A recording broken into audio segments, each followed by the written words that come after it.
Hello, CEOs and founders. Are your sales stagnant or worse, sagging or declining? Today, I brought with you Joe Greer of J. Greer Advisors to talk about sales, revenue, and customer service. I'm excited to bring Joe here to you. He has so much experience that he's going to bring to our discussion, and you're going to pick something up today that will help you answer the questions of why you're experiencing a slump in sales and what you can do about it. So welcome to our conversation, Joe.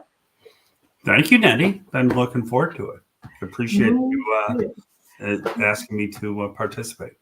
I'm so glad to have you on here. I know we've crossed paths a number of times, but as I was reading more about what you do, I thought, oh my goodness, I had no idea just how amazing you are. And I'm really glad to get to bring you to our listeners. I'm Nettie Owens. My company is the Sapari Group, and we specifically work with founder CEOs to help them transition into their CEO role. And sales is such an important part of that. Founder CEOs tend to be the top salesperson in the company. And even as they grow, they tend to be still that person that the organization looks to for direction and guidance. And I'm not sure if that's what you've seen in your experience as well, but it is. It's exactly what I've seen, and it's exactly what I run across more often, really 100% of the time. Is that, and it's an interesting thing, right? The entrepreneurs start their company, start their business based off a dream or I can do this way better. Mm-hmm. And then they end up having to sit in the chair, in the sales slot, in the sales chair. And as they grow, oftentimes, more often than not, that wasn't what they set out to be. No. Right? They didn't naturally come from the sales area.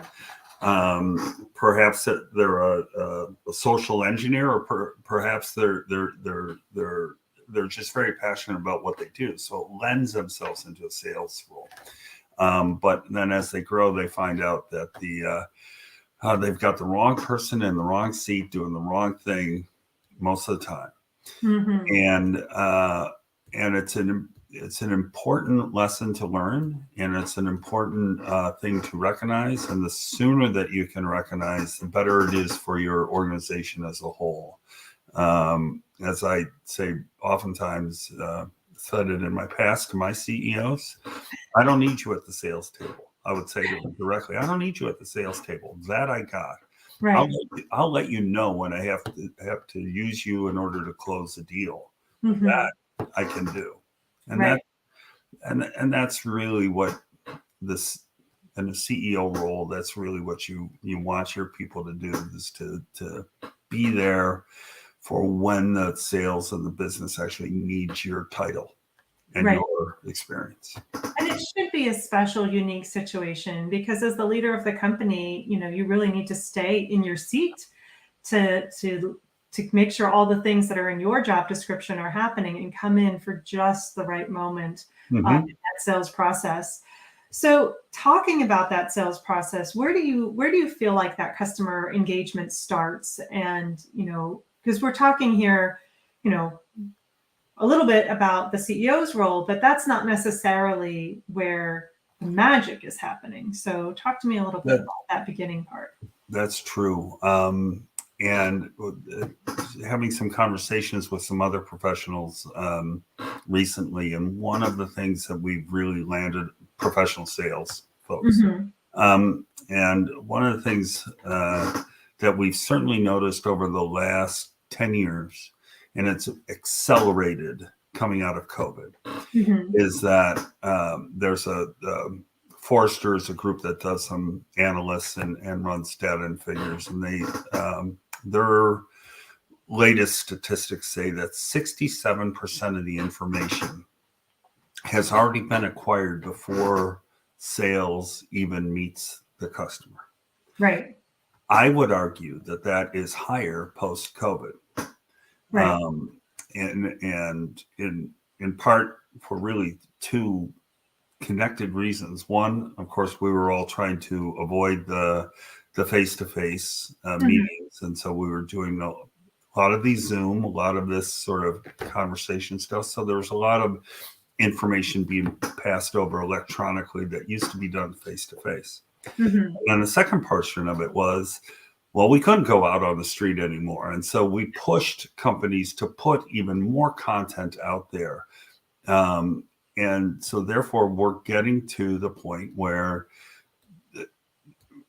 the prospect, the client, whatever you want to call them, is already well down their path on their decision process. And so the implementation of sales is really the action point. How are we going to move this along? And if you're in the right chair, in the right seat, and doing the right things in the sales role, is making absolutely certain that the information that they have acquired and how they process that is correct for the application that they're looking for. And it doesn't matter whether you're talking software or trash services out the back door. It's the exact same thing. If you got the wrong application for the quote right problem, it's not going to work out well. That's really an interesting perspective shift. I don't think that people are considering that as, I don't even know that they're considering it at all, how much information has already been digested, and that your job becomes this role of making sure that they heard it correctly, that it applies to the problem that they have, it can solve the problem that they have, that they don't have any other questions about how this is going to work, because they're probably coming with an assumption that they know and understand everything about your system or whatever it is that you're selling. And if you come in saying, oh, here we are, we're going to start fresh, they're going to get frustrated and it's not going to progress. And, and still there will be questions that go unanswered. So I really appreciate that perspective shift. So then, the role of sales kind of shifts a little bit then in your enterprise. And what then would be the role of sales at that point? So the role of sales has changed overall in all enterprises, and it really started. It really did start with the web and the transfer of information, over the last 20 years, and we've seen that in companies that the sales processes have switched. Where it used to be predominantly in outside sales, now you have different slices within an organization. You have inside sales, you have outside sales, you have quote farmers, you have hunters, all these sort of different verticals that or verticals and horizontals that you've tried to slide sales to meet specific needs and professions. For the founder and the small business, now it becomes even more critical to have that information out there in the market in such a fashion that you can handle those things on a much easier scale with the limited folks that you have in a small business environment. So what does that mean? That means making certain that whatever marketing that you're doing, and you really, really need, if you're going to really have an effective sales organization, then you have to have an effective marketing organization. The two aren't exactly the same thing. They're not, but they do work hand in hand. As I was speaking with a colleague of mine recently, and I said, marketing, here's a old-fashioned sales guy, right? Marketing is the myth and sales is the action, right? But nowadays, I can't act in sales unless marketing sets it up for me. Right. And that is not only the branding and the messaging and all that sort of stuff, but it's how that information coming back is captured into what systems that we're using so that we can use it for the most effective means of the small business, whether that's a correct CRM system. That's what it normally means, is correct, robust enough CRM system that can handle that. And then track your sales activity, track your stuff that you're doing, so that you can have the exact right things going on in the exact right times, and that you can project what you're going to do in the future and the pipelines out. And I'm imagining, for what you're saying, all of this is scalable, right? We're talking, the example you're giving is for small businesses, but for small, mid-size, even larger businesses, when you take that into a department that's handling sales, all of these things remain true. You need to have marketing and sales working in tandem. You need to make sure marketing is setting up the situation for sales to come in and answer those questions and move a person along if it makes sense to the next step. You need to have the systems in place. You need to have the CRMs and the tracking so that you're using your resources really wisely. And you talked about, you talked about a process really, and making sure that process is really well documented and everybody is communicating well. I really appreciate your perspectives, and I love the fact that it's coming from an old sales guy, and that you've got this this history of what's working, and the fact that that sales has always had to adapt, but there are certain baseline ideas and concepts that will never change. That are always about building that relationship, making sure you understand the customer and their needs, and then serving those needs or not. Maybe serving the needs means saying we can't help you in this particular situation, but here's somebody who can.